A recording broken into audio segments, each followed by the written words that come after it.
khát về After Effects panina Lowerthird bolina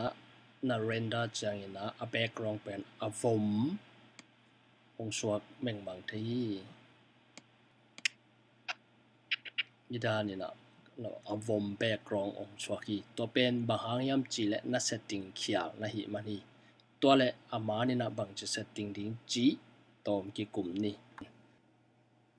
background pen transparency to panina composition pen la make movie na pai changina render setting pen best setting hitting output module pen lossless g After Effects presetting hi format pen QuickTime pan RGB plus alpha making to pan millions of colors straight and mated na telin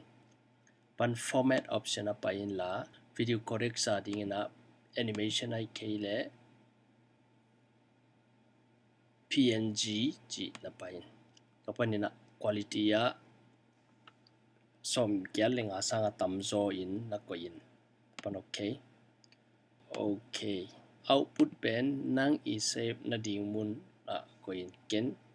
test lower ji meaning dot save in to pan na render in